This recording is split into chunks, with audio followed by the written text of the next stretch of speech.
ಇದು ಧ್ಯಾನ ಕೇಂದ್ರ ಸ್ವಾಮಿ. ಇದು ಧ್ಯಾನ ಕೇಂದ್ರವನ್ನು ನೀವು ವಿವಾಹ ಸಭೆ ಸಮಾರಂಭಗಳಿಗೆ ನೀವು ಅದನ್ನು ಬಾಡಿಗೆ ಕೊಡ್ತಾ ಇದ್ದೀರಿ. ಲೆಕ್ಕದಲ್ಲಿ ಚರ್ಚ್ಗಳು ಖಾಲಿ ಬೀಳ್ತಾ ಇವೆ.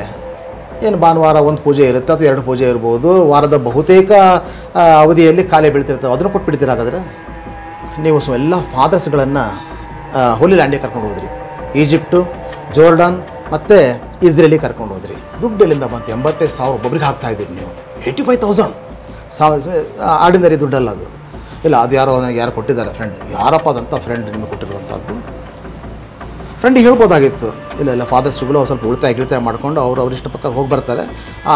40 ಲಕ್ಷ ರೂಪಾಯಿ ಇದು ಕೊಟ್ಟರೆ 2017ರಲ್ಲಿ ನಾನೊಂದು 8 ಮನೆಗೆ ಕಟ್ಟಿಸ್ಬೋದು, 10 ಮನೆ ಕಟ್ಟಿಸ್ಬೋದು, ಬಡವರಿಗೆ ಸ್ವಲ್ಪ ಜಾಗ ತಗೊಂಡು ಅವ್ರಿಗೆ ಸೈಟೇ ಕೊಟ್ಬಿಡ್ಬೋದು ಅಂತ ನೀವು ಹೇಳ್ಬೋದಾಗಿತ್ತಲ್ಲ. ಆದರೆ ಹಣ ಎಲ್ಲಿಂದ ಹೊಂದಿಸಿದ್ರಿ? ನಮ್ಗೆ ಯಾಕೆ ಫಾದರ್ಸ್ಗಳಿಗೆ ನೀವು ಹೇಳೋ? ಜನರಿಗೆ ಬಿಡಿ, ನಮಗೇ ನೀವು ಹೇಳಲ್ಲ ಅಂತ ಹೇಳಿದ್ರೆ ಜನರಿಗೆ ಏನು ಹೇಳ್ತೀರಿ? ಹಾಗಾದರೆ ನೀವು ಏನಂತ ಹೇಳಿದ್ರಿ? I am for all transparency ಅಂತ ಹೇಳಿದಿರಿ. ನಾವು ಉತ್ತರದಾಯಿತ್ವ ಕೊಡಬೇಕು ಅಂತ ಹೇಳಿದ್ರಿ. ನೀವಿಲ್ಲ ಅಲ್ಲ, ನಿಮ್ಮ ಬುಡಕ್ಕೆ ಬರ್ತಾ ಇದೆ, ನೀವು ಯಾಕೆ ಕೊಡ್ತಾ ಇಲ್ಲ ಅಂತ ನಾನು ಕೇಳ್ತಾ ಇದ್ದೀನಿ.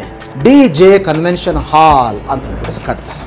DJ ಕನ್ವೆನ್ಷನ್ ಹಾಲ್ ಮನೆಗೆ ಹೋಗ್ಲಿಕ್ಕೇನೆ ದಾರಿ ಇಲ್ಲ.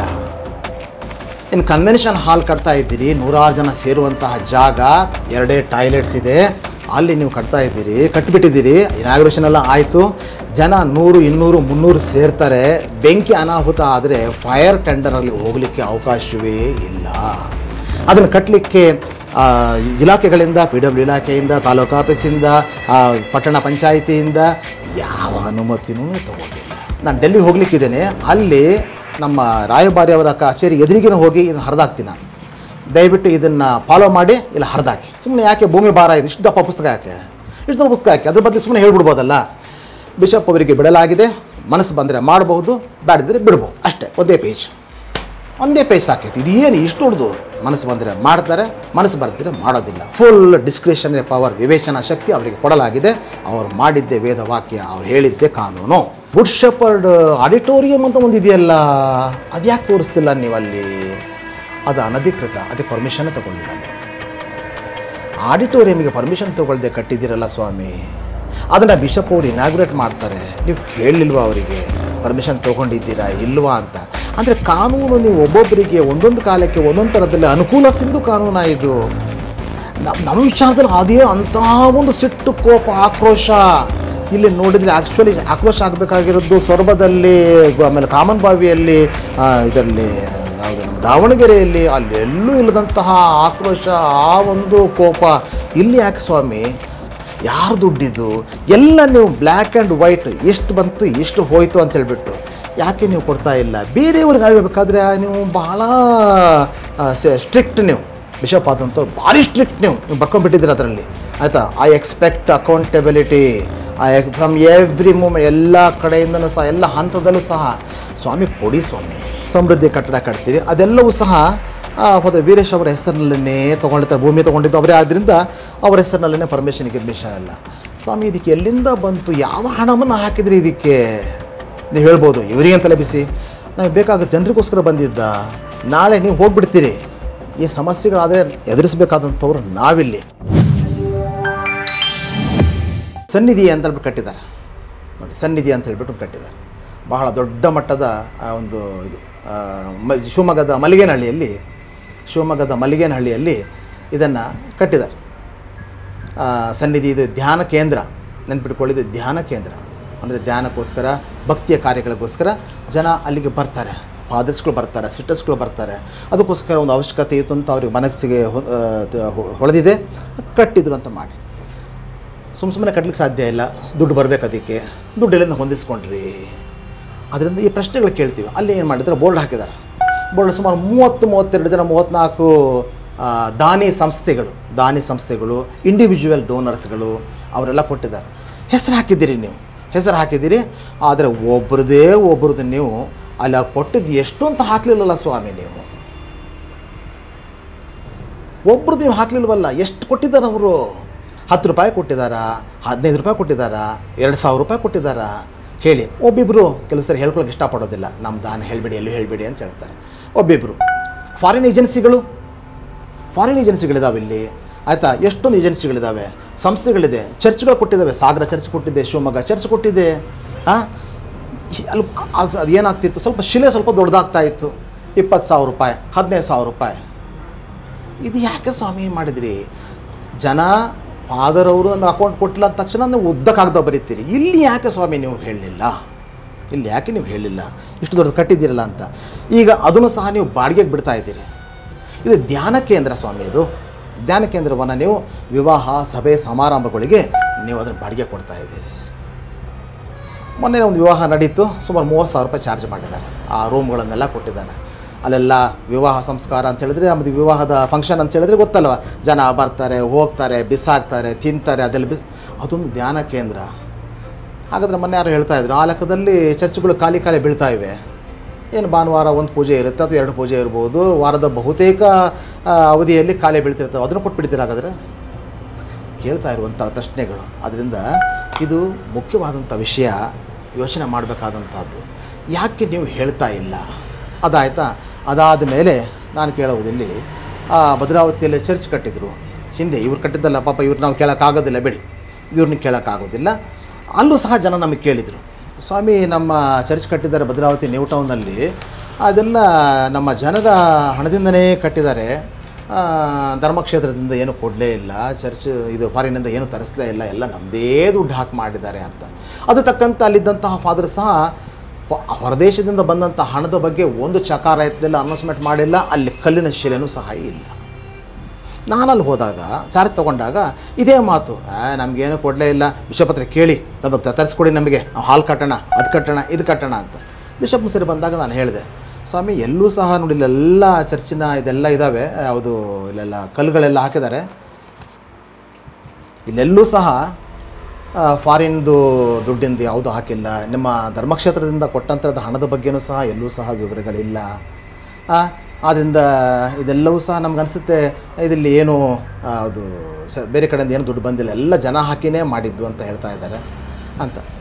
ಇವರು ತಕ್ಷಣಕ್ಕೆ ಹೋದರು. ನಾನು ಇವ್ರು ಬಂದಾಗ ಇವ್ರು ಕೇಳಿದಾಗ, ಇವ್ರ ಕಾಲದಲ್ಲಿ ಆಗಿದ್ದಲ್ಲ, ಅದು ಮುಂಚೆನೇ ಆಗಿತ್ತು ಅದು. ಹಾಗಾಗಿ ಅಲ್ಲಿಗೆ ಹೋದರು. ಮನೆಗೆ ಹೋಗಿ ನೋಡ್ತಾರೆ, ವಿದೇಶದವ್ರು ಕೊಟ್ಟಿದ್ದಾರೆ. ಮನೆ ಕಟ್ಟಲಿಕ್ಕೆ ಅಂತ ಹೇಳಿಬಿಟ್ಟು 20,51,635 ರೂಪಾಯಿ ಕೊಟ್ಟಿದ್ದಾರೆ.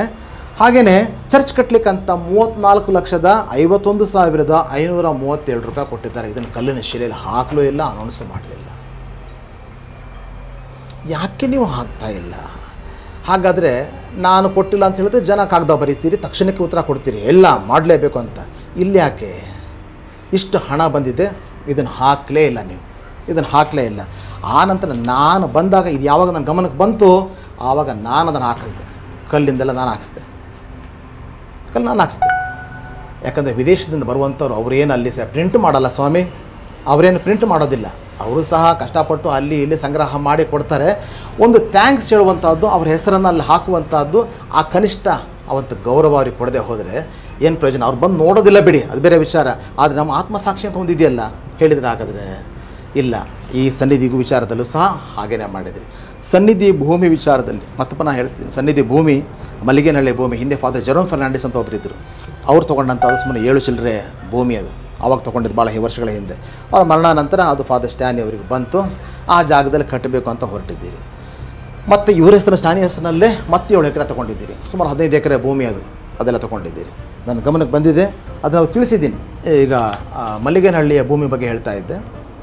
ಅದರಲ್ಲಿ 7 ಎಕರೆ ಚಿಲ್ಲರೆ ಫಾದರ್ ಸ್ಟ್ಯಾನಿ ಅವರ ಹೆಸರಿನಲ್ಲೇ ಕೊಂಡ್ಕೊಂಡಿದ್ದಾರೆ. ಇನ್ನೊಂದು 7 ಎಕರೆ ಚಿಲ್ಲರೆ ಅದು ಫಾದರ್ ಜೆರೋಮ್ ಅವರ ಹೆಸರಲ್ಲಿತ್ತು, ಅದು ಇವರ ಹೆಸರಿಗೆ ವಿಲ್ ಮುಖಾಂತರವಾಗಿ ಬಂದಿದೆ ಅಂತ ಆಯಿತು. ಅದನ್ನೀಗ ಕನ್ವರ್ಟ್ ಮಾಡಬೇಕು. ಅದು ಅಗ್ರಿಕಲ್ಚರಲ್ ಭೂಮಿ, ಕೃಷಿ ಭೂಮಿ ಆಗಿರೋದ್ರಿಂದ ಅದನ್ನು ಪರಿವರ್ತನೆ ಮಾಡಬೇಕಾಗುತ್ತೆ. ಅದಕ್ಕೆ ಸೂಕ್ತವಾದಂತಹ ಸರ್ಕಾರದ ಇಲಾಖೆಗಳಿದೆ, ಅಲ್ಲಿ ನೀವು ಕೊಡ್ತೀರಿ. ಅಲ್ಲಿ ಕೊಟ್ಟಾಗ ನೀವು ಪ್ರಮಾಣ ಮಾಡ್ತೀರಿ, ಅಲ್ಲಿ ಅರ್ಜಿಗಳನ್ನು ಕೊಡ್ತೀರಿ. ಇವೆಲ್ಲವೂ ಸಹ ಒಂದು ಏನು ಮಕ್ಕಳ ಆಟ ಅಲ್ಲ, ಇದೆಲ್ಲ ಗಂಭೀರವಾದಂಥದ್ದು. ಯಾಕಂದ್ರೆ ದಾಖಲೆಗಳು ಸ್ವಾಮಿ, ಇವೆಲ್ಲ ದಾಖಲೆಗಳು. ನೋಡಿದ್ವಲ್ಲ, ನಮ್ಮ president of India, honourable president of India ಅವರಿಗೆ ಯಾವ ಥರ ಮಾಡಿದ್ರಿ, ಇದು ನನಗೆ ಅನಿಸ್ತಾ ಇದೆ ಇದು ಸಾರ್ವತ್ರಿಕ ಆಗಿಬಿಟ್ಟಿದೆ. ಆ ನಂತರದಲ್ಲಿ ನೀವು ಕೊಡುವಂತಹ ಮಾನ್ಯ ಜಿಲ್ಲಾಧಿಕಾರಿಗಳಿಗೆ ಕೊಡ್ತೀರಿ. ಒಂದು ಎಲ್ಲ ನಾನು ಮಾಹಿತಿ ಹಾಕಿನಲ್ಲಿ ತೊಗೊಂಡಿರುವಂಥದ್ದು ನೋಡ್ತೀವಿ. ಅಲ್ಲೂ ಸಹ ಸ್ಟ್ಯಾನಿ ಡಿಸೋಜ ಸೈನ್ ಮಾಡಿಲ್ಲ, ಅವರ ಹೆಸರು ಬರೆದಿದ್ದಾರೆ, ಯಾರೋ ಬೇರೆ ಅವ್ರ ಹೆಸರು ಯಾರೋ ಬೇರೆಯವರು ಬರೆದಿದ್ದಾರೆ. ಆ ನಂತರ ಈ ಥರ ತುಂಬ ಇದೆ, ಈ ಥರ ತುಂಬ ದಾಖಲೆಗಳಿದೆ. ಅದಕ್ಕೋಸ್ಕರ ಎಲ್ಲ ಕೇಳಿದ್ದೀನಿ, ಎಲ್ಲ ದಾಖಲೆಗಳನ್ನೆಲ್ಲ ಹಾಕಿದ್ದೀನಿ. ನೀವು ಕೇಳೋದೊಂದು, ಅಲ್ಲಿ ಬರೆಯುವಂಥದ್ದು ಮತ್ತೊಂದು. ಆ ನಂತರದಲ್ಲಿ ಭಾಳ ಇಂಪಾರ್ಟೆಂಟ್ ಅಂತ ಹೇಳಿದ್ರೆ ನೋಡಿ, ಒಂದು ಅಫಿದಾವಿತ್ ಮಾಡ್ತೀರಿ ನೀವು, ಅದೊಂದು ಪ್ರಮಾಣ ಪತ್ರ. ನೀವು ಪ್ರಮಾಣ ಮಾಡ್ತಿದ್ದೀರಿ, ಸತ್ಯ ಹೇಳ್ತಾ ಇದ್ದೀರಿ, ಪ್ರಮಾಣ ಮಾಡ್ತಿದ್ದೀರಿ ಅಷ್ಟೇ, ಆಯಿತಾ. ನಿಮಗೆ ಯಾರು ಒತ್ತಾಯ ಮಾಡಿಲ್ಲ, ನೀವಾಗೆ ಪ್ರಮಾಣ ಮಾಡ್ತಾ ಇದ್ದೀರಿ, ಸತ್ಯವನ್ನು ಹೇಳ್ತಾ ಇದ್ದೀರಿ ಅಂತ. ಅಲ್ಲಿ ನೀವು ಪ್ರಮಾಣ ಪತ್ರದಲ್ಲಿ ಬರ್ಕೊಳ್ತೀರಿ. ನಿಮ್ಮ ಪ್ರಮಾಣ ಪತ್ರ ನೋಡಿ ಏನಾಗಿ,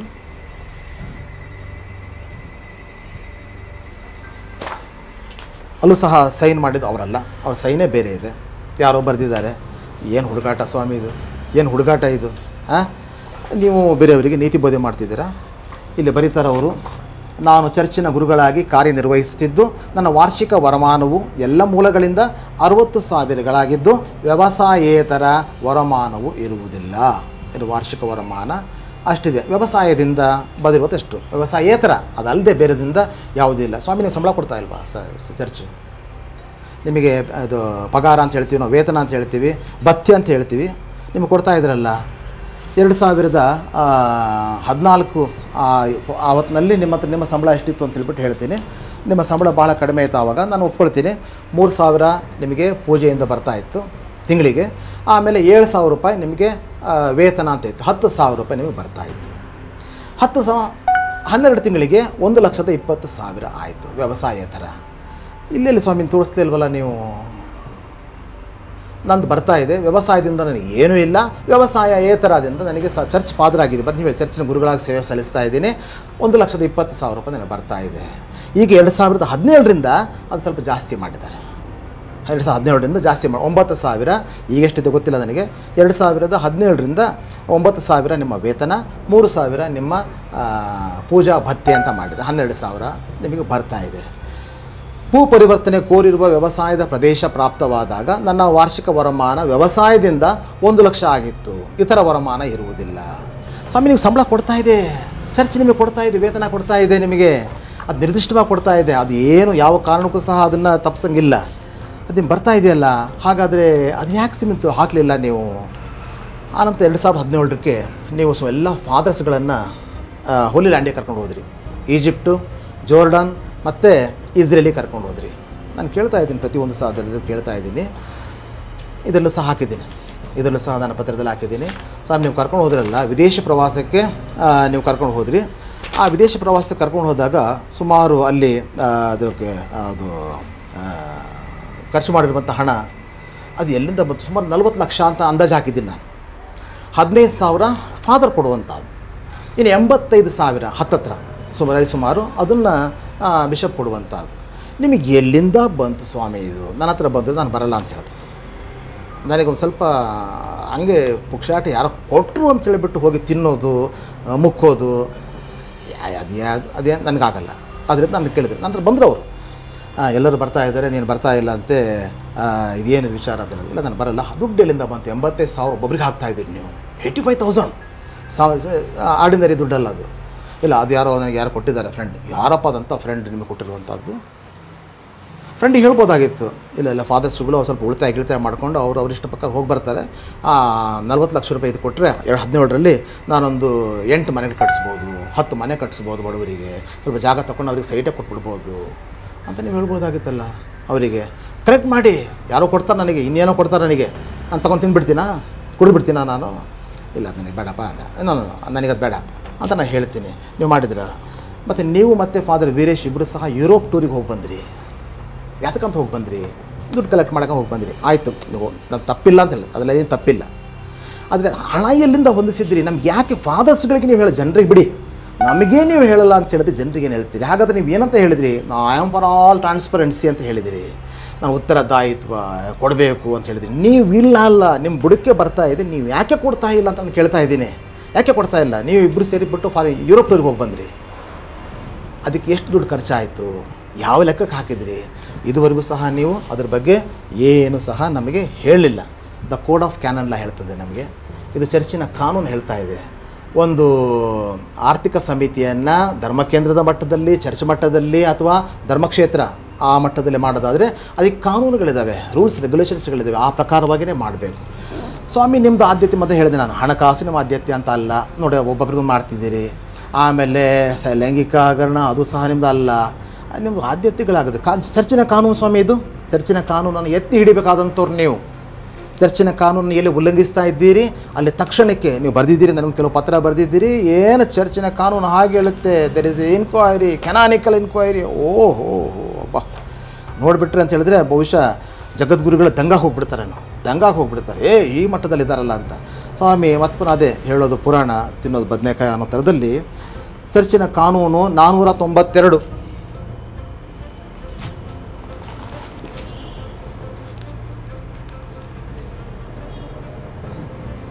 492/1 492/1 ಏನು ಹೇಳ್ತಾ ಇದೆ? In every diocese A finance committee establish ಆಗಬೇಕು. ಪ್ರತಿಯೊಂದು ಧರ್ಮಕ್ಷೇತ್ರದಲ್ಲಿ ಒಂದು ಫೈನಾನ್ಸ್ ಕಮಿಟಿ ಆಗಬೇಕು. ಫೈನಾನ್ಸ್ ಕಮಿಟಿಯಲ್ಲಿ ನೀವು ಹಾಕುವಂಥ ಬಿಷಪ್ ಹಾಕುವಂಥ ಮೆಂಬರ್ಸ್ ಹೇಗಿರಬೇಕು ಅಂತ ಹೇಳಿದ್ರೆ ಸುಮ್ಮನೆ ಯಾರಿಗೋ ಅಲ್ಲಿ ಇಲ್ಲಿ ಸಿಕ್ಕಿದಂಥವನಿಗೆ ಬರ ಅಂತ ಹೇಳ್ಬಿಟ್ಟು ಹಂಗೆ ಮಾಡಲಿಕ್ಕೆ ಆಗೋದಿಲ್ಲ. ಅದಕ್ಕೊಂದು ನಿರ್ದಿಷ್ಟವಾದ ಕಾನೂನುಗಳೇ ಇದೆ. ಅದನ್ನು ಅವ್ರು ಹೇಳಿದ್ದಾರೆ. ಅದರಲ್ಲಿ ಅವರು ಕ್ರಿಶ್ಚಿಯನ್ಸ್ ಆಗಿರಬೇಕು, ಕ್ರಿಶ್ಚಿಯನ್ ಫೇತ್ಫುಲ್ ಆಗಿರಬೇಕು, ನಮ್ಮ ವಿಶ್ವಾಸ ಉಳಿಸ್ಕೊಳ್ಳುವಂಥವರು ವಿಶ್ವಾಸಿಗಳಾಗಿರಬೇಕು. ಆಮೇಲೆ ಟ್ರೂಲಿ ಎಕ್ಸ್ಪರ್ಟ್, ನಿಜವಾದಂತಹ ಹಣಕಾಸಿನ ವಹಿವಾಟು ವಿಚಾರದಲ್ಲಿ ಅವರು ನಿಜವಾದಂತಹ ಪಾರಣ್ಯತೆಯನ್ನು ಪಡೆದಿರಬೇಕು ಇನ್ನು ಫೈನಾನ್ಷಿಯಲ್ ಅಫೇರ್ಸ್ಗಳಲ್ಲಿ, ಆಯಿತಾ. 2ನೇ ಕಂಡೀಷನ್. ಮತ್ತು ಸಿವಿಲ್ ಲಾ ಗೊತ್ತಿರಬೇಕು ಇವರಿಗೆ. ಸಿವಿಲ್ ಲಾ ಯಾಕಂದ್ರೆ ಗೊತ್ತಿರಬೇಕಲ್ಲ, ಹಣಕಾಸು ಎಲ್ಲ ಹಾಕಿದರೆ ಒಳ್ಳೆಯದು, ಎಲ್ಲಿ ತೆಗೆದರೆ ಒಳ್ಳೆಯದು. ಯಾಕಂದ್ರೆ ಚರ್ಚಿಗೆ ಲಾಸ್ ಆಗುತ್ತೆ, ಜನ ಪಾಪ ಕೊಡುವಂಥ ದುಡ್ಡಿದ್ದು ಲಾಸ್ ಆಗ್ಬೋದು. ಆಮೇಲೆ 4ನೇದು ಭಾಳ ಚೆನ್ನಾಗಿದೆ, ಔಟ್ಸ್ಟ್ಯಾಂಡಿಂಗ್ ಇನ್ ಇಂಟೆಗ್ರಿಟಿ ಅಂತ ಹಾಕಿದೆ. ಅಂದರೆ ನಿನ್ನ ಚಾರಿತ್ರ್ಯದಲ್ಲಿ ಯಾರೂ ಸಹ ಹಿಂಗೆ ತೋರಿಸಂಗಿಲ್ಲ, ಅಷ್ಟು ಪರಿಶುದ್ಧವಾಗಿರಬೇಕು ಚಾರಿತ್ರ್ಯದಲ್ಲಿ ಅಂತ ಹಾಕಿದ್ದಾರೆ, ಆಯಿತಾ. ಅದು ತಕ್ಕಂತೆಯೇ ಇದ್ರ ವಿವರಣೆಗಳನ್ನು ಸಹ ಇದು ಕ್ಯಾನಲ್ಲ ಇದು ಅದು ವಿವರಣೆ ಕೊಡ್ತಾ ಇದೆ, ಭಾಳ ಸುಂದರವಾಗಿ ವಿವರಣೆ ಕೊಡ್ತಾ ಇದೆ ನೋಡಿ.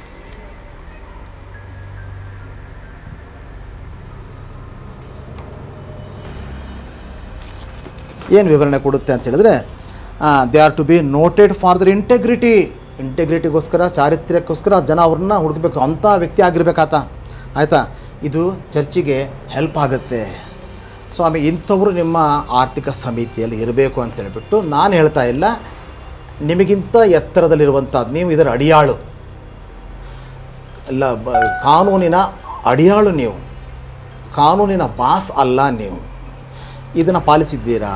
ಇದು ನಾನು ಇವ್ರಿಗೂ ಕೇಳಿದ್ದೀನಿ, ರೋಮಿನಲ್ಲಿರುವಂತಹ ಇದು ವ್ಯಾಟಿಕನ್ ರಾಯಭಾರಿ ಅವ್ರಿಗೂ ಕೇಳಿದ್ದೀನಿ. ಹೇಗೆ ಅಪಾಯಿಂಟ್ ಮಾಡಿದ್ದೀರಿ ನೀವು? ನೀವು ಅಪಾಯಿಂಟ್ ಮಾಡಿರುವಂತಹ ವ್ಯಕ್ತಿಯನ್ನು ನಾನು ತೋರಿಸ್ಬಿಡ್ತೇನೆ ನಿಮಗೆ. ಅದರಿಂದ ಬಹಳ ಅದ್ಭುತವಾದಂತಹ ವ್ಯಕ್ತಿ. ಒಬ್ಬ ನಿಮ್ಮ ಆರ್ಥಿಕ ಸಮಿತಿಯಲ್ಲಿ 10 ವರ್ಷಗಳಿಂದ ಕಳೆದ ಇವರು ಬಂದ ಮೇಲಿಂದ ಒಬ್ಬ ವ್ಯಕ್ತಿಯನ್ನು ಇಟ್ಕೊಂಡಿದ್ದೀರಿ, ವಿಲಿಯಂ ಮಾರ್ಟಿಸ್ ಅಂತ ಹೇಳಿಬಿಟ್ಟು. ಇಲ್ಲಿ ನಮ್ಮ ತೀರ್ಥಹಳ್ಳಿಯ ದೊಡ್ಡಮನೆಕೇರಿಯಲ್ಲಿ ಇರುವಂಥವ್ರು. ಇವರು ಆತ್ಮೀಯ ಮಿತ್ರರು ಇವರಿಗೆ. ಏನೇ ಆದರೂ ಯಾವ ವಿಚಾರ ಆದರೂ ಸಹ ಇವ್ರ ಹತ್ರ ಡಿಸ್ಕಸ್ ಮಾಡದೆ ಬಹುಶಃ ಆಗಲಿಕ್ಕಿಲ್ಲ 10 ವರ್ಷಗಳಿಂದ. ಇವರು ಬರೀ ಆರ್ಥಿಕ ಸಮಿತಿಯಲ್ಲಿ ಮಾತ್ರ ಇಲ್ಲ, ಇವರು ಧರ್ಮಕ್ಷೇತ್ರದ ಹಣಕಾಸು ಮತ್ತು ಭೂಮಿ ಹಾಗೆ ಕಟ್ಟಡ ನಿರ್ಮಾಣದ ಆ ಸಮಿತಿಯಲ್ಲೂ ಸದಸ್ಯರು. ಅದೇನಪ್ಪ ಅಂತಾದ್ದು ಇವರಿಗೆ, ನನ್ನದೇನು ಸಮಸ್ಯೆ ಇದೆ ಆಗಲಿ ಬಿಡಿ ಅವ್ರು ಮಾಡ್ತಾರೆ. ಹೌದು, ನನ್ನ ಸಮಸ್ಯೆ ಇರೋದು ಈ ಕಾನೂನು ಇಂಟೆಗ್ರಿಟಿ ಅಂತ ನೀವು ಹೇಳಿದ್ದೀರಲ್ಲ, ಇಂಟೆಗ್ರಿಟಿ ಚಾರಿತ್ರ್ಯ ಅಂತ ಹೇಳಿದ್ದೀರಲ್ಲ ಸ್ವಾಮಿ, ಇವರ ಚಾರಿತ್ರ್ಯ ಅಂತ ಹೇಳ್ಬಿಟ್ಟು ಹೇಳ್ತೇನೆ. ಇವರು ಮನೆ ಕಟ್ಕೊಳ್ತಾರೆ ಎಲ್ಲಿ, ಒಂದು 15 ಗುಂಟೆ ಕೃಷಿ ಭೂಮಿ, ಇವ್ರ ಕೃಷಿ ಭೂಮಿ ಇದೆ ಇಲ್ಲಿ. ಆ ಕೃಷಿ ಭೂಮಿಯಲ್ಲಿ 15 ಗುಂಟೆ ಭೂಮಿಯಲ್ಲಿ ಇವರು ಮನೆ ಕಟ್ಕೊಳ್ತಾರೆ. ಭೂ ಪರಿವರ್ತನೆ ಮಾಡದೆ ಕಟ್ಟಂಗಿಲ್ಲ. ನೀವು ಭೂ ಪರಿವರ್ತನೆ ಮಾಡದೆ ಕಟ್ತೀರಿ, ಏನಂತ ಪರ್ಮಿಷನ್ ತೊಗೊಳ್ತೀರಿ? ನೀವು ತೊಗೊಳ್ಳೋದು ಒಂದು ಫಾರ್ಮ್ ಹೌಸ್ ಅಂತ ಹೇಳ್ಬಿಟ್ಟು. ಫಾರ್ಮ್ ಹೌಸ್ ಕಟ್ಟಲಿಕ್ಕೋಸ್ಕರ ನೀವು ಪರ್ಮಿಷನ್ ತೊಗೊಳ್ಳೋ ಅವಶ್ಯಕತೆ ಇಲ್ಲ, ಅದಕ್ಕೆ ಪಕ್ಕ ಯೋಜನೆ ಕೊಡಬೇಕಂತ ಏನಿಲ್ಲ. ಫಾರ್ಮ್ ಹೌಸ್ ಕಟ್ಬೋದು, ಅದು ನಿಮ್ಮ ಒಂದು ಅಗ್ರಿಕಲ್ಚರದ ಪಾರ್ಟ್, ಅದು ಕೃಷಿಯ ಒಂದು ಭಾಗ. ಅದರಿಂದ ನೀವು ಕಟ್ಕೊಳ್ತೀರಿ, ಅದಕ್ಕೆ ಅನುಮತಿ ಪಡಿತೀರಿ ತಹಶೀಲ್ದಾರಿಂದ. ಪಡೆದಂಥ ಅನುಮತಿ ಕೃಷಿ ಭೂಮಿಯಲ್ಲಿ ನೀವು ಫಾರ್ಮ್ ಹೌಸನ್ನು ಕಟ್ಟಲಿಕ್ಕಂತ ನೀವು ಕಟ್ಟಿದ್ದು 1 ಅಂತಸ್ತಿನ RCC ಬಂಗಲೆ ಕಟ್ಟಿದಿರಿ. ಅನುಮತಿ ತೊಗೊಂಡ್ರ ಸ್ವಾಮಿ? ಇಂಟೆಗ್ರಿಟಿ ಅಂದರೆ ಏನು ಹೇಳ್ತಾ ಇದ್ದೀರಿ ಬಿಷಪ್ ಅವರೇ? ನೀವು ಕಟ್ಟಿದ್ರಾ? ತೊಗೊಂಡ್ರ ಪರ್ಮಿಷನನ್ನು? ಕಟ್ಟಿದಿರಿ ನೀವು, ಅದು ಅನಧಿಕೃತ ಕಟ್ಟಡ ಅಂತ ಆಯಿತು. ಸ್ವಾಮಿ ಇವರು ನಮ್ಮ ಆರ್ಥಿಕ ಸಮಿತಿ ಸದಸ್ಯರು. ಏನು ಇಂಟೆಗ್ರಿಟಿ ಇದೆ ಸ್ವಾಮಿ? ಇಂಥವ್ರನ್ನ ಹುಡುಕಿ ಮಾಡ್ತಿರಲ್ಲ ಧರ್ಮಾಧ್ಯಕ್ಷರು. ನೀವು ಹಾಗಾದರೆ ನಿಮ್ಮ ಬಗ್ಗೆ, ನಿಮ್ಮ ಚಾರಿತ್ರ್ಯ ಬಗ್ಗೆನೂ ಕೇಳ್ತೇವಲ್ಲ ನಾವು. ಇಲ್ಲಿ ಹೇಳ್ತಾ ಇದೆಯಲ್ಲ ಸ್ವಾಮಿ, ಇಲ್ಲಿ ಹೇಳ್ತಾ ಇದೆಯಲ್ಲ, ನೀವು ಹೇಗೆ ಇವ್ರನ್ನ ಮಾಡಿದ್ದೀರಿ? ಅನಧಿಕೃತವಾದಂತಹ ಕೃಷಿ ಭೂಮಿಯಲ್ಲಿ ಮನೆ ಕಟ್ಟಿದ್ದೀರಿ, ಆನಂತರದಲ್ಲಿ ಕರೆಂಟ್ ಈ ಥರ ಮಾಡ್ಕೊಂಡಿದ್ದೀರಿ, ದಂಡ ಹಾಕಿಸ್ಕೊಂಡಿದ್ದೀರಿ. ಆನಂತರ ಇಲ್ಲಿ ಸರ್ಕಾರದ ಭೂಮಿ ಇದೆ, ಹೊದಳ ಅರಳಾಪುರ ಅಂತ ಹೇಳಿಬಿಟ್ಟು ಇಲ್ಲಿ, ಅಲ್ಲಿ ಸರ್ವೆ ನಂಬರ್ 7ರಲ್ಲಿ ನೀವು ಸರ್ಕಾರದ ಭೂಮಿಯನ್ನು 3 ಜನರಿಗೆ ಮಾರಾಟ ಮಾಡಿದ್ದೀರಿ. ತನಿಖೆ ನಡೀತಾ ಇದೆ. ಅಲ್ಲಿಂದ ಬಂತಹ ನಮ್ಮ ಎ ಸಿ ಅವರು, ಅಸಿಸ್ಟೆಂಟ್ ಕಮಿಷನರ್ ಅವರು, ಅವರೇ ಹೇಳಿದ್ದಾರೆ ಇಲ್ಲ ಅಂತ, ಭಾರಿ ದೊಡ್ಡ ಮಟ್ಟದಲ್ಲಿ. ಅಲ್ಲಿ ಬಂದಾಗಲೂ ಸಹ ಅದು 3 ಜನರಿಗೆ ಮಾರಾಟ ಮಾಡಿದ್ದೀರಿ, ತನಿಖೆ ನಡೀತಾ ಇದೆ, ಸ್ವಾಮಿ ನಿಮ್ಮ ಭೂಮಿನೇ ಇದು, ಇಂಥವನು ನಿಮ್ಮ ಈ ಆರ್ಥಿಕ ಸಮಿತಿಯಲ್ಲಿ ಇರಲಿಕ್ಕೆ ಅರ್ಹರೇ. ಅದಾಯಿತು. ಇವರು ಈ 15 ಗುಂಟೆ ಭೂಮಿಯಲ್ಲಿ ಮನೆ ಕಟ್ಟಿದ್ದಾರೆ, ಅದು ಕರೆಂಟ್ ಹಾಕ್ಕೊಂಡ್ರು, ದಂಡ ಕಟ್ಟಿದ್ರು. ಅದ್ರ ಎದುರಿಗೇ DJ ಕನ್ವೆನ್ಷನ್ ಹಾಲ್ ಅಂತ ಹೇಳ್ಬಿಟ್ಟು ಕಟ್ತಾರೆ. DJ convention hall. ಮನೆಗೆ ಹೋಗಲಿಕ್ಕೇನೆ ದಾರಿ ಇಲ್ಲ. ಇನ್ನು ಕನ್ವೆನ್ಷನ್ ಹಾಲ್ ಕಟ್ತಾ ಇದ್ದೀರಿ, 100 ಜನ ಸೇರುವಂತಹ ಜಾಗ, 2 ಟಾಯ್ಲೆಟ್ಸ್ ಇದೆ, ಅಲ್ಲಿ ನೀವು ಕಟ್ತಾ ಇದ್ದೀರಿ, ಕಟ್ಟಿಬಿಟ್ಟಿದ್ದೀರಿ. ಇನಾಗ್ರೇಷನ್ ಎಲ್ಲ ಆಯಿತು, ಜನ 100, 200, 300 ಸೇರ್ತಾರೆ. ಬೆಂಕಿ ಅನಾಹುತ ಆದರೆ ಫೈರ್ ಟೆಂಡರಲ್ಲಿ ಹೋಗಲಿಕ್ಕೆ ಅವಕಾಶವೇ ಇಲ್ಲ. ಅದನ್ನು ಕಟ್ಟಲಿಕ್ಕೆ ಇಲಾಖೆಗಳಿಂದ, PW ಇಲಾಖೆಯಿಂದ, ತಾಲೂಕು ಆಫೀಸಿಂದ, ಪಟ್ಟಣ ಪಂಚಾಯಿತಿಯಿಂದ ಯಾವ ಅನುಮತಿನೂ ತಗೊಂಡಿಲ್ಲ. ನಾಳೆ ಪ್ರಾಣಹಾನಿ ಆದರೆ ಆ ಜಾಗಕ್ಕೆ ಬರೀ ಒಂದು ಮಾರುತಿ ವ್ಯಾನ್ ಹೋಗ್ಬೋದು, ಅದನ್ನು ಪಕ್ಕದವರಿಂದ ಕೇಳಿಸ್ಕೊಂಡಿದ್ದಾರೆ, ದಯವಿಟ್ಟು ಕೊಡಿ ನಮಗೆ ಬರೋಕ್ಕೆ ಜಾಗನೇ ಇಲ್ಲ ಅಂತ. ಫೈರ್ ಟೆಂಡರ್ ಬಂದರೆ ಅಷ್ಟು ದೂರ ನಿಲ್ಲಬೇಕು, ಅಲ್ಲಿಂದ ಅವನು ಹಾಕಬೇಕು. ಏನು ಹುಡುಗಾಟ! ಇವರು ನಿಮ್ಮ ಸಮಿತಿಯಲ್ಲಿ ಇರ್ಬೋದಾ? ಹಾಗಾದರೆ ನಿಮ್ಮದು ಈಗ ತೆಗಿಬೇಕಲ್ಲ, ಇದನ್ನು ಈ ಕಾನೂನು ತೆಗಿಬೇಕು. ನಾನು ಡೆಲ್ಲಿಗೆ ಹೋಗ್ಲಿಕ್ಕಿದ್ದೇನೆ, ಅಲ್ಲಿ ನಮ್ಮ ರಾಯಭಾರಿ ಅವರ ಕಚೇರಿ ಎದುರಿಗಿನ ಹೋಗಿ ಇದನ್ನು ಹರಿದಾಕ್ತೀನಿ ನಾನು. ದಯವಿಟ್ಟು ಇದನ್ನು ಫಾಲೋ ಮಾಡಿ, ಇಲ್ಲ ಹರಿದಾಕಿ. ಸುಮ್ಮನೆ ಯಾಕೆ ಭೂಮಿ ಭಾರ ಇದೆ, ಇಷ್ಟು ದಪ್ಪ ಪುಸ್ತಕ ಯಾಕೆ, ಇಷ್ಟು ದಪ್ಪ ಪುಸ್ತಕ ಯಾಕೆ? ಅದ್ರ ಬದಲು ಸುಮ್ಮನೆ ಹೇಳ್ಬಿಡ್ಬೋದಲ್ಲ.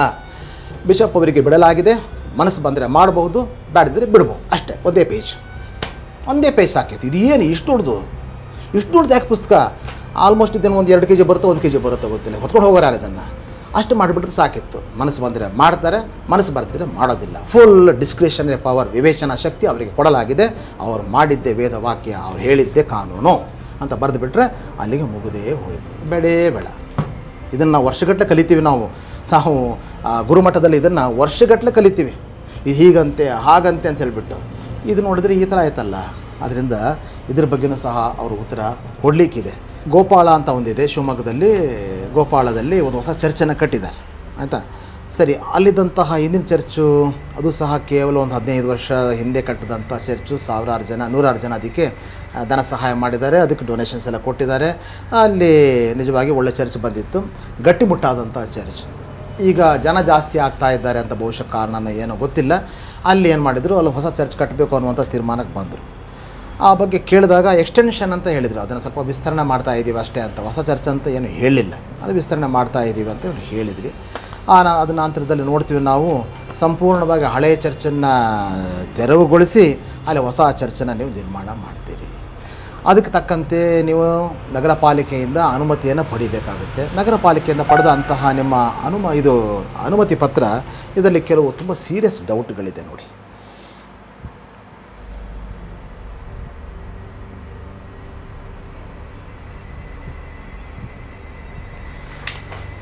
ಇದರಲ್ಲಿ ಏನು ಮಾಡ್ತೀರಿ, ಹಳೆಯ ಚರ್ಚಿನ ಒಂದು ಭಾಗ ಹಾಗೆ ಉಳಿಸ್ಕೊಳ್ತೀರಿ.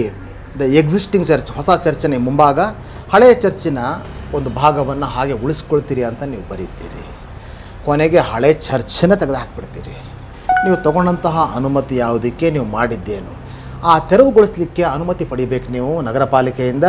ಅನುಮತಿ ಪಡೀಲಿಲ್ಲ ಅಂತ ಅವರು ಸಹ ಪತ್ರ ಕೊಟ್ಟಿದ್ದಾರೆ. ನಮ್ಮ ಹತ್ರ ಅನುಮತಿ ಅವರು ಯಾವುದಕ್ಕೂ ತಗೊಳ್ಳಿಲ್ಲ ಅಂತೇಳ್ಬಿಟ್ಟು ನಮಗೆ ಬರೀತಾರೆ. ಆ ನಂತರದಲ್ಲಿ ಇದ್ರ ಹಿಂದ್ಗಡೆ ನೀವು ಇದೊಂದು ಸೈಟ್ ಪ್ಲ್ಯಾನ್, ಇದು ಸೈಟ್ ಪ್ಲ್ಯಾನ್ ಕೊಟ್ಟಿದ್ದೀರಿ ನೀವು. ಸೈಟ್ ಪ್ಲ್ಯಾನಲ್ಲಿ ಇಲ್ಲಿ ಫಾದರ್ ಮನೆ ಇದೆ ಅಂತ ತೋರಿಸಿದ್ದೀರಿ, ಆಮೇಲೆ ಶೌಚಾಲಯ ಇದೆ ಅಂತ ತೋರಿಸಿದ್ದೀರಿ. ಅದ್ರ ಹಿಂದ್ಗಡೆ ಗುಡ್ ಶೆಪರ್ಡ್ ಆಡಿಟೋರಿಯಂ ಅಂತ ಒಂದು ಇದೆಯಲ್ಲ, ಅದು ಯಾಕೆ ತೋರಿಸ್ತಿಲ್ಲ ನೀವು ಅಲ್ಲಿ? ಅದು ಅನಧಿಕೃತ, ಅದಕ್ಕೆ ಪರ್ಮಿಷನ್ ತಗೊಳ್ಳಿಲ್ಲ ನೀವು.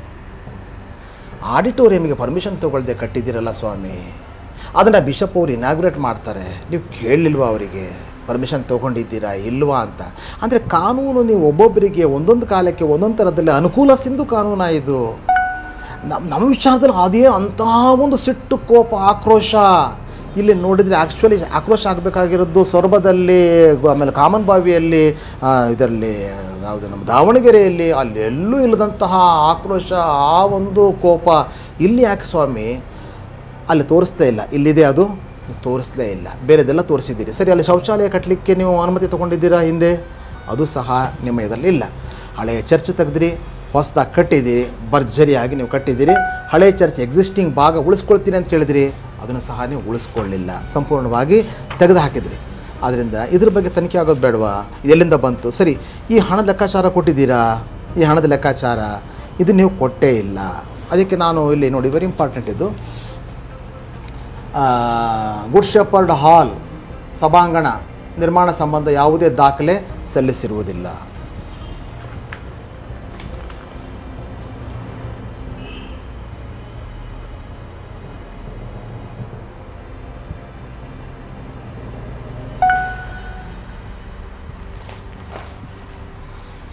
ಯಾವುದೇ ದಾಖಲೆ ನೀವು ಸಲ್ಲಿಸಿರೋದಿಲ್ಲ.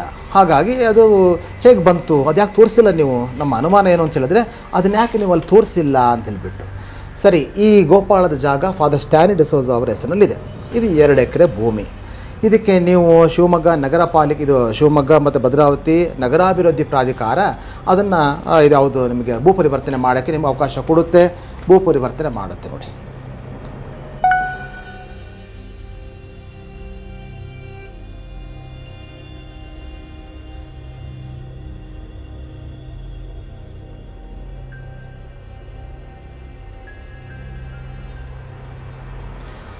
ಇದರಲ್ಲಿ ನಗರಾಭಿವೃದ್ಧಿ ಪ್ರಾಧಿಕಾರದ ಆಯುಕ್ತರು ನಿಮಗೆ ಕೊಡ್ತಾರೆ.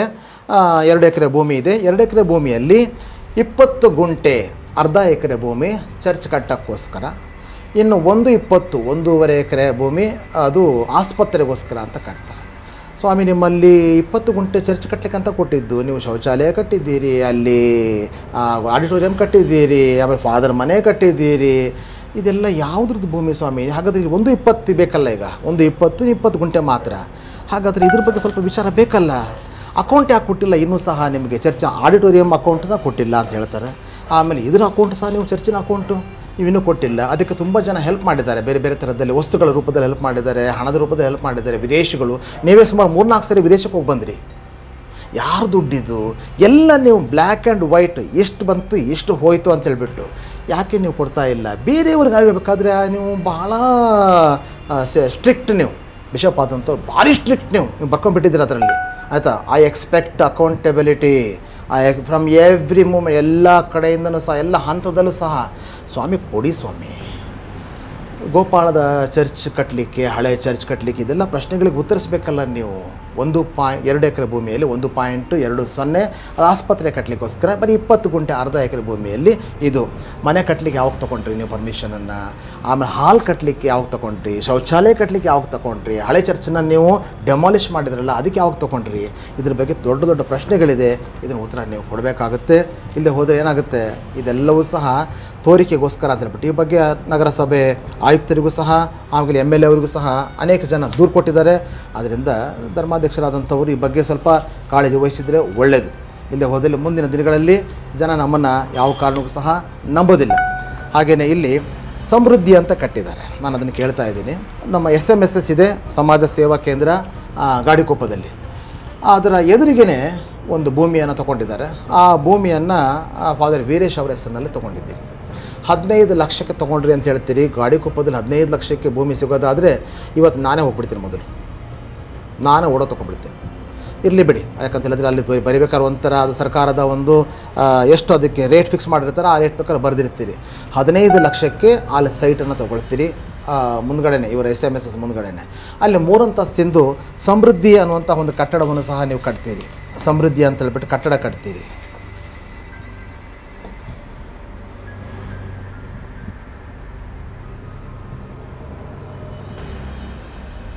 ಸಮೃದ್ಧಿ ಕಟ್ಟಡ ಕಟ್ತೀರಿ. ಅದೆಲ್ಲವೂ ಸಹ ಫಾದರ್ ವೀರೇಶ್ ಅವರ ಹೆಸರಿನಲ್ಲೇ ತೊಗೊಂಡಿರ್ತಾರೆ. ಭೂಮಿ ತೊಗೊಂಡಿದ್ದು ಅವರೇ, ಆದ್ದರಿಂದ ಅವರ ಹೆಸರಿನಲ್ಲೇ ಪರ್ಮಿಷನ್ ಗಿರ್ಮಿಷನ್ ಎಲ್ಲ.